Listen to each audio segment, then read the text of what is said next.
Y hoy en la gran tertulia de la economía con don Ramón Tamames, catedrático de Estructura Económica y académico de la Real Academia de Ciencias Morales y Políticas. ¿Cómo está usted, profesor? Buenos días. Pues estoy bastante bien, don Luis Vicente, Nos y alegramos. sobre todo me parece que el tema del día, el gran tema para los españoles, es la vuelta de la Caixa a Barcelona. Ya 7 años después de haberse ido por causa del proceso, aquella historia en que querían poner la independencia por delante de todo, de manera muy propiamente democrática, y nos encontramos con que vuelve todo el grupo Caixa, empezando por Criteria, que es el superholding, donde está Telefónica, donde está Naturgy, donde anda también toda la vuelta de las aguas con Veolia, Aguas de Barcelona, y además se puede decir que todo esto se hace dejando el banco propiamente. El banco queda en Valencia porque yo creo que se supone que quieren dejarlo ya como un banco nacional y no como una gloria catalana. Es un banco de todo el país y de todo el mundo ya, la Caixa. Sí. O sea, la Torre Negra vuelve a brillar en Barcelona con luz propia y con la Caixa dentro. Me parece muy bien, Un buen una apunte. muestra de normalización de la situación de Cataluña.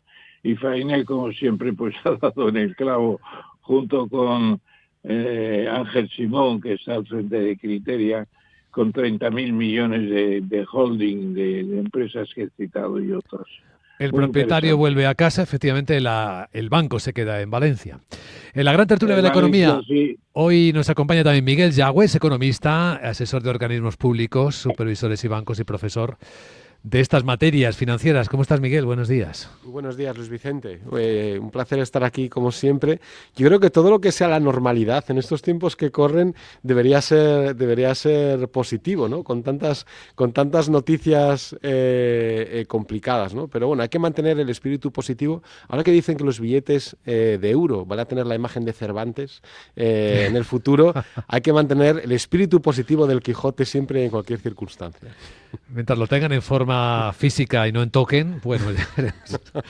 Rubén García Quismondo es socio director de Cuadra Abogados y Economistas. ¿Cómo estás, Rubén? Buenos días. Pues muy buenos días, muy bien, la verdad, muy bien. Y estoy de acuerdo, tanto con Miguel como con Ramón. Me parece muy bien Uy, que qué las raro. ¿Y todos de cosas... acuerdo para empezar? No, me parece bien el que las cosas vuelvan, el que se quede en Valencia es tema euro y estabilidad, ¿no? Eso lo que demuestra es que no es que la Caixa sea un banco nacional, es que hace ya mucho que Cataluña es una región minoritaria en su balance, que además es un balance nacional, no es un balance internacional como el del BBVA o el de Santander, pero bueno, me parece bien, no, a mí el tema político catalán y todo esto me aburre profundamente y es un tema que no me interesa en absoluto. De hecho es que no lo soporto como creo que el 95% de los españoles y ya está, ¿no? Y yo pienso que es una desgracia para este país el que un gobierno esté sostenido por una manada como esa, que no hace nada más que perjudicar a la propia Cataluña, al País Vasco y eso. Y yo creo que el 95% de los españoles no es un tema que nos interese, sinceramente, o nos tiene hastiados. ¿Qué nos interesa en particular a los españoles en este momento, Rubén? ¿A ti qué es lo que más te preocupa de todo esto que está ocurriendo? Pues yo soy muy europeo, a mí me preocupa lo que estoy viendo en Europa, ¿no? Me preocupa, por ejemplo, la defensa europea, me preocupa el hecho de que en Europa necesitamos más Europa, pero mucho más ágil, más dinámica, más capaz de tomar decisiones. Me preocupa no me preocupa, ¿no? Pero me motiva o me interesa mucho el acuerdo que van a alcanzar en Alemania entre el SPD y la CDU para gobernar Alemania, el que van a quitar el límite. Bueno, Rubén, Todo eso pero me ten en cuenta preocupa. que también tiene que preocuparte lo que pasa con la Caixa, porque Es que no me es la interesa, primera Ramón, de verdad. potencia Yo creo que a los financiera. españoles no les interesa el tema político, que ya lo Pero soportamos el tema continuamente, político precisamente ha ¿no? sido superado por la realidad económica del país, Sí. porque naturalmente la Caixa es una entidad ya Bueno, sí, que 100% española e internacional, yo diría, porque ya no tiene criterios de mantener tradiciones de muy poco alcance, y tenemos precisamente el primer holding nacional es Criteria, y luego la fundación es un modelo de aplicación de fondos al progreso social sobre todo, y se puede decir que la vuelta de la Caixa a Barcelona, pues no cabe duda de que es para todos una sensación de que la realidad supera a la ficción de los separatistas. Todavía hay participación Los española separatistas no del tienen gobierno en nada la que Caixa, hacer ya, ¿no? por el gusto que Sí, usted sí. la ola, es un poco el canto del cisne, el de Junts para Waterloo, es el final. Pero porque hay un después de eso foco no que hay me nada, gustaría no hay plantearos, y nada es ya el de de Criteria ese Caixa, sentido. porque aquí Bueno, y tenemos Cataluña tiene una contrapartida. nuevas Tenemos, por un lado, percepciones, sí, es la con su permiso, negociación. profesor, por un lado, las participaciones del Estado vía SEPI, ahora en empresas estratégicas, entre comillas, españolas, que es como la participación pública, y luego tenemos la privada, donde Criteria Caixa es un actor principal. Y parece que se llevan bastante bien, ¿no?, los dos lados. Es quizá una de las conclusiones entre Sí. políticas económicas que podíamos extraer de este momento. Bueno, es curioso, Pues yo creo que... las condiciones políticas son mucho mejores. Es decir, Ilía no le gustará a algunos, pero no cabe duda de que es un presidente de la Generalidad que se pone firme ante el rey, le saluda, como debe ser en un país democrático, que el jefe del Estado merece un respeto que no le dieron los anteriores presidentes de la Generalidad, que subieron de una manera ridícula, absolutamente ridícula, desconociendo al jefe del Estado. A mí me parece que esto es una normalización. Bueno, pues que a veces Cataluña quiere más de lo que tiene. Profesor, pero pues, vamos a dejar el tema político y vamos con el tema económico, si le parece. Exactamente. A ver qué dice Miguel Jagüer. No, iba a decir, el caso de Criteria, ¿no? Nunca gustó en los supervisores esa mezcla de banca y de conglomerado industrial, ¿no? Nunca gustó porque siempre se mezclan las cosas. Es decir, yo tengo una empresa, le voy a dar más créditos, tomo un riesgo que no debería ser. Y además, Pues ahí estamos de nuevo. las participaciones industriales, bueno, con unos matices. Las participaciones industriales tienen muchísimo riesgo, ¿no? Pensemos que cuando tú das un crédito, si el que está enfrente incumple, siempre recuperas algo, ¿no? Del crédito, porque el crédito tiene más jerarquía sobre la propiedad o sobre el capital, ¿no? Entonces nunca gustó y por eso la Caixa se transformó. Es decir, la Caixa inicialmente tenía Criteria, era una parte de la Caixa, y la Caixa era la caja de ahorros. Ahora está la Caixa por encima. Tiene por un lado Criteria, tiene por otro lado el banco, pero evidentemente hay una interrelación, ¿no? Que esa es objeto del supervisor, ¿no? Pero fuera de eso, yo creo que Criteria tiene una participación magnífica. Cambió un poco su estrategia. Creo que tiene menos participaciones, pero mucho más fuertes, mucho más influyentes. Y es un actor fundamental, ¿no? A mí, más que Criteria tenga buenas participaciones en los bancos, me preocupa el proceso por el cual el gobierno va participando en las empresas, ¿no? Tuvimos el caso de Telefónica hace poco, porque hay una participación de los gobiernos en empresas que puede ser, pues, para prevenir, pues, inversiones externas, pero hay otra participación, otro intervencionismo del gobierno en empresas que sí que es mucho más delicado, ¿no? Y que un poco despertó sospechas en Telefónica, ¿no? A mí, históricamente, pues que la Caixa, ¿no? Pues que Criteria tenga participaciones, siempre que sea con un criterio empresarial, esa es la gran duda que tenemos, ¿no? Pues no debería ser tampoco objeto de problema. Rubén. Pues yo estoy de acuerdo, fundamentalmente. El riesgo, digamos, de contaminación, ¿no?, entre banco y empresa, bueno, digamos que más o menos lo tienen controlado. Yo no... Siempre estará ahí, yo no veo que deje de existir. A mí me parece muy bien que Criteria participe en empresas y eso, ¿no? Y estoy de acuerdo con Miguel, ¿no? Ha ido concentrándose para poder tener más poder. Aquello de justo de lo contrario, de tener una participación meramente financiera, sino que no, participo en el consejo, me meto, tomo decisiones. Eso lo ha utilizado como moneda de cambio política, siempre, eso ha sido así, a uno u otro gobierno, ¿no? Siempre lo ha utilizado porque lo han utilizado a su vez a Criteria, pues para poder mantener la españolidad o no sé qué, ¿no?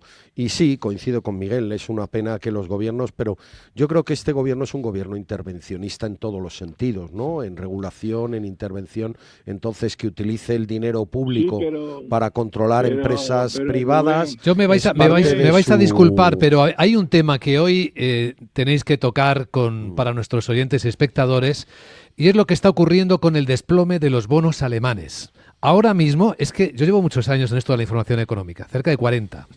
No he visto esta velocidad de desplome de precios de la renta fija, de un bono que es referencia, que es un activo de ahorro por excelencia en el mundo, como es el bono alemán.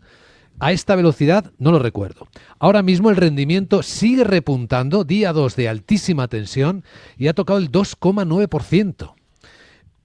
¿Qué significa esto? Esto es la cara B de lo que estamos hablando de los riesgos, es decir, es la cara B de quien dice, uy, ¿por qué se dispara el coste de financiación? Porque es de lo que estamos hablando. De esto enseña profesor Tamames y Miguel Yagüe también.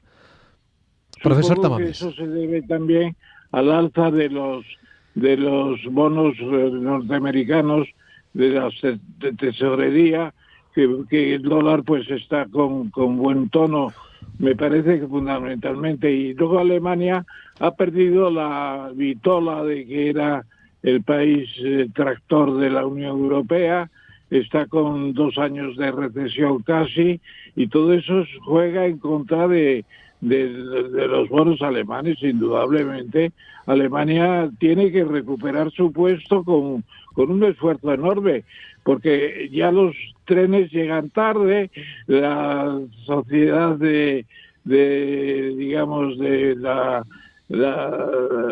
no funciona las pensiones, no funcionan, la extranjería está con dificultades. Bueno, yo creo que Alemania tiene que hacer un esfuerzo como el que hizo en tiempos de Schröder, cuando dijo aquí no se externaliza y se fabrica todo en Alemania. Aquí, en estos momentos, Alemania pues está de capa caída con China está peor que antes, todo eso contribuye. Y America First, pues America First está funcionando. Todo eso es cierto, profesor, pero no solo los bonos alemanes. Ahora mismo hay una caída extendida por todo el planeta de la renta fija, de los bonos, repuntes de rendimientos que le tocan a España directamente. Estamos en el 3,53%, que el bono español estaba en el 3% hace nada, es medio punto, esto es mucho, el impacto es fuerte. En Japón estamos viendo máximos de rendimientos de tipos de interés en sus mercados de deuda pública, máximos de 17 años, Miguel. Sí, yo creo que confluyen dos cosas, a mi modo de ver, que son muy interesantes, ¿no?, con perspectiva histórica. Uno es, bueno, yo creo que hasta ahora no se entiende muy bien la tendencia alcista de los mercados con Trump, ¿no? No se entiende muy bien porque esta guerra arancelaria sabemos que va a traer más inflación, sabemos que va a traer una presión económica y sabemos que esta presión de inflación puede conllevar una subida de tipos, ¿no?, en el medio plazo, en el largo plazo. Eso yo creo que es un elemento importante que afecta a todos los mercados. Y esa es una vía, ¿no?, de la que podríamos hablar un poco más después. Pero después hay una cosa muy interesante que es cómo a lo largo de la historia ha cambiado un poco el paradigma, ¿no? Yo recuerdo en el año 2000, cuando yo acababa mis estudios, ¿no?, que hubo una compañera que hizo una tesis de fin de máster que se titulaba, ¿no?, ¿Riesgo país existe?, ¿no? Y entonces se refería a Europa, porque en Europa las primas de riesgo eran muy parecidas. En aquel momento, en 2000, ¿no?, hablábamos de que casi costaba mucho diferenciar lo que era Grecia de lo que era Alemania, de lo que era España. El coste de la deuda era muy parecido en el año 2000, ¿vale? Evidentemente, vimos que aquello, por supuesto que existía, ¿no? Porque después fue y tuvimos unas primas de riesgo brutales para Grecia, para España. ¿Por qué? Porque el riesgo era mucho más alto en unos países que en otros, aunque tenían la misma moneda. Y ahí emergió algo que quizá empieza a cambiar, y es que todos nos comparábamos con Alemania. Alemania era el país libre de riesgo, ¿no? Es decir, España, ¿qué prima de riesgo tiene? Tiene tanta prima de riesgo, ¿por qué? Porque consideramos a Alemania el país libre de riesgo. Alemania tiene unas finanzas siempre muy sanas, una fuerte disciplina presupuestaria, ha tenido una buena salud de su economía, y todo se compara. Es decir, la prima de riesgo de España, ¿cuál es? La diferencia con Alemania. Alemania no tiene riesgo. Ya vemos dónde Ese nos ha sido llevas. el precepto, ¿no? Y yo creo que ahora esto está cambiando un poco. Yo creo que Alemania tiene una situación política mucho más complicada, una situación económica bastante complicada. Estamos hablando de riesgos todavía muy bajos, sinceramente, ¿no? Y esto tampoco hay que alarmar, ¿no? Pero es verdad que Alemania sí que puede tener algo de riesgo. Cuando hablamos algo de riesgo, no hablamos de riesgo de quiebra. Hablamos de un riesgo que ya no es cero, un riesgo que es muy bajito, muy pequeño, pero que existe, ¿no? Y ese cambio de paradigma creo que es interesante, ¿no? Y aquí ayuda un poco, lo que decía antes, ver un poco la historia a largo plazo, porque en el año 2000, pongamos 2002, nos parecía raro hablar de primas de riesgo tan fuertes como las que tuvimos, porque el paradigma, lo que habíamos visto en esos años iniciales del euro, era que todo iba parecido. Y después hemos tenido ahora muchos menos años, porque el BCE las manipula directamente. Bueno, también las maneja, y yo creo que hace bien manejándolas, ¿eh? Eso es un tema de discutir. Pero bueno, y después de eso, ¿qué hemos visto? Nos parece increíble porque Alemania es la referencia. Bueno, pues quizá estamos volviendo a un escenario donde no hay diferencias tan fuertes de riesgo entre no riesgo y riesgo, ¿no? Y creo que ese escenario estructural quizás es el escenario al que vamos, en mi opinión. Rubén. Bueno, pues yo creo que... profesor, un momentín, que escuchamos a Rubén. Yo creo que sí, que es cierto que la subida de tipos que podemos prever en el medio y largo plazo siempre te va a afectar un poco a la renta fija. Creo que el hecho de que en la semana que viene el gobierno hayan pactado, el SPD y la CDU, el levantar el límite constitucional en Alemania a la deuda, tiene que también influir. Eso es un cambio histórico. Claro, es un cambio histórico. Yo creo que también influye el hecho, efectivamente, de la dificultad política, pero creo que la superaremos. Aún así sigue siendo la referencia. A pesar de que Alemania tenga una crisis, sigue siendo la potencia industrial, económica y financiera de toda Europa, y por lo tanto el hecho de que haya mucho más necesidad de gasto en defensa, por lo que estamos viendo, y por lo tanto de endeudamiento, porque la Unión Europea siempre que llama algo, al final es endeudarse, ¿no? Más deuda, y no disciplina, ¿no? Incluso el levantamiento de la disciplina. Pero eso no explicaría, digamos, la extensión mundial, ¿no? De la subida de los tipos de los bonos, ¿no?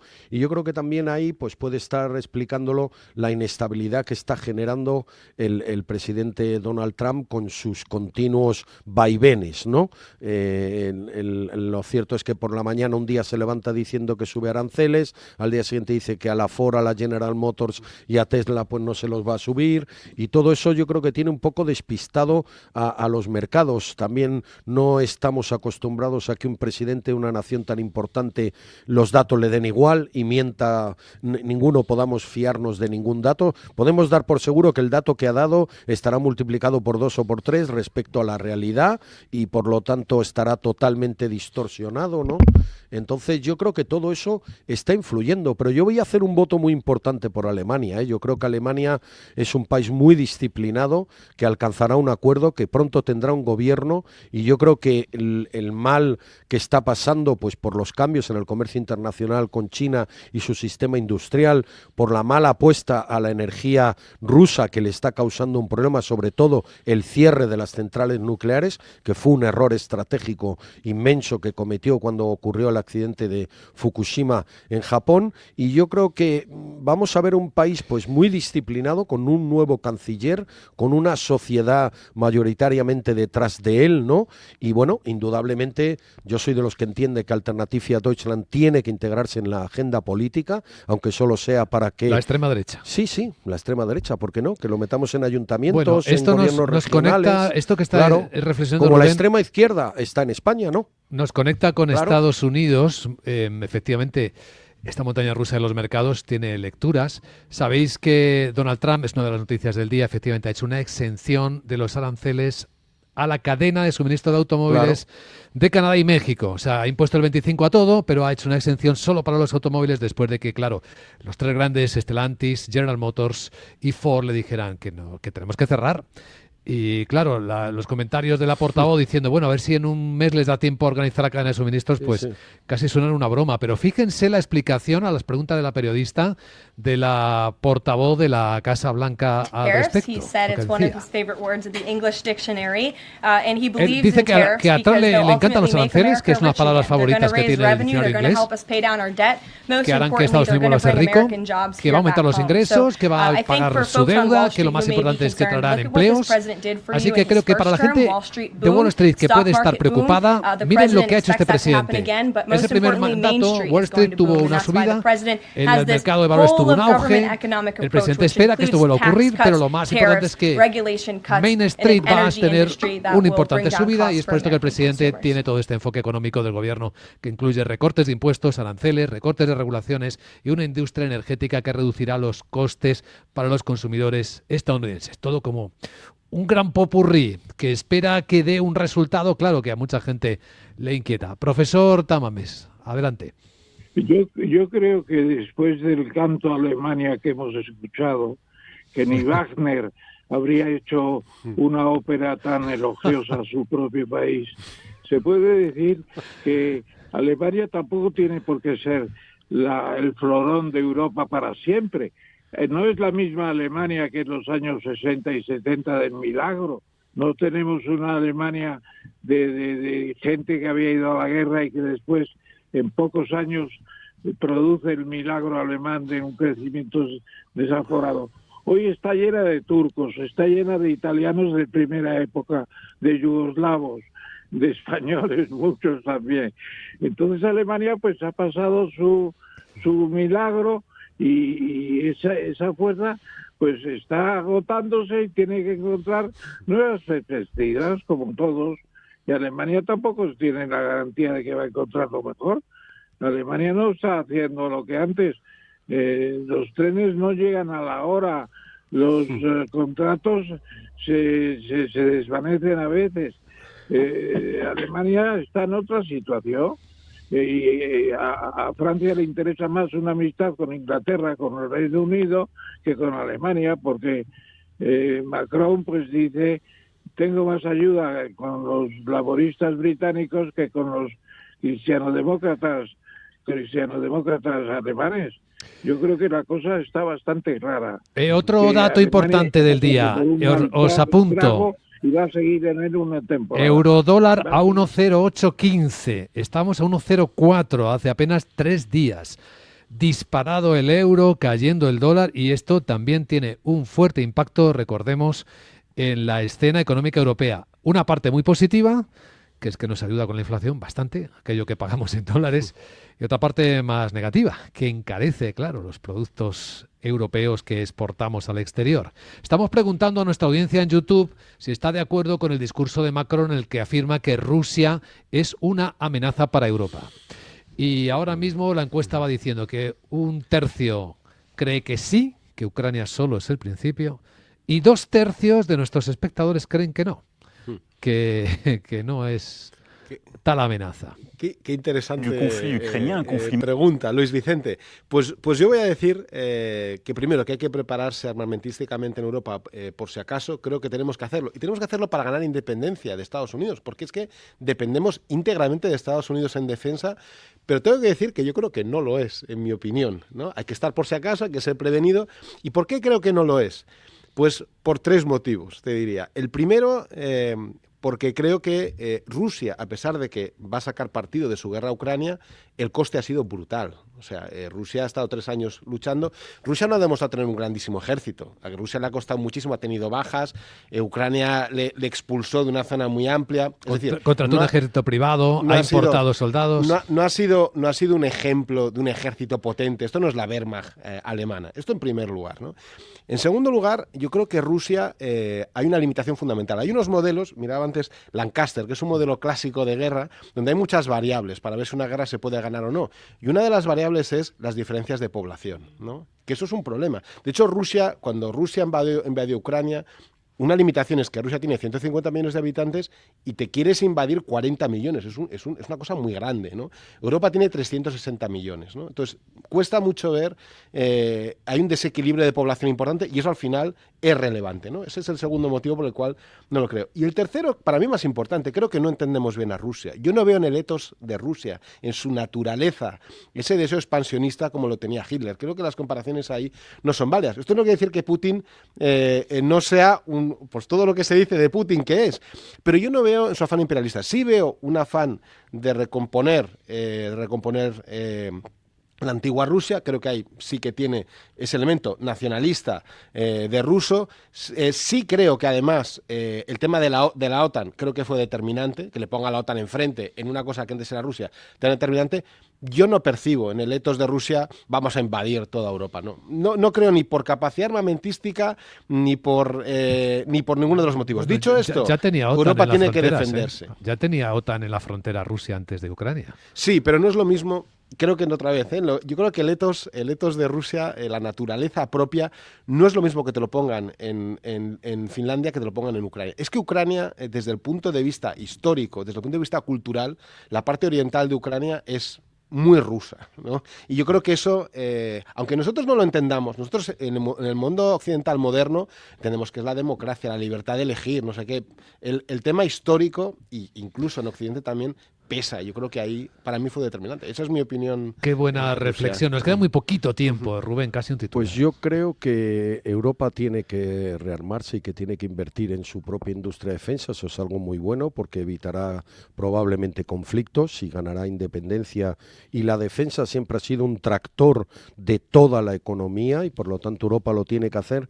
Yo no estoy de acuerdo con Miguel del todo. Yo creo que Rusia quiere recomponer el antiguo imperio soviético, lo que era la Unión de Repúblicas Socialistas Soviéticas, y yo creo que Rusia, si no encuentra fortaleza enfrente en Europa a través de que se rearme, etcétera, sus 400 o 500 y pico millones de habitantes, ¿no? Si incluimos al Reino Unido, la Unión Europea, pues puede ir atacando pieza a pieza y en particular lleva mucho tiempo interviniendo en redes sociales, en elecciones, lo estamos viendo en Rumanía, lo estamos viendo en Hungría. Quiero decir, Rusia desgraciadamente no está dirigida por Putin sino por el servicio secreto, que fue el que dio el golpe de Estado colocando a Putin como cabeza visible, pero todo el resto del entramado político e institucional e industrial lo recuperaron y desgraciadamente la única manera que tiene Europa de evitar un conflicto con Rusia y con todo ese entramado es mostrando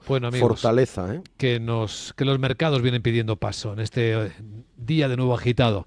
Gracias a Ramón Tamames, a Rubén García Quismondo y a Miguel Yagüe por estas reflexiones inteligentes y muy oportunas. Que tengáis un buen día. Igualmente. Igualmente, gracias.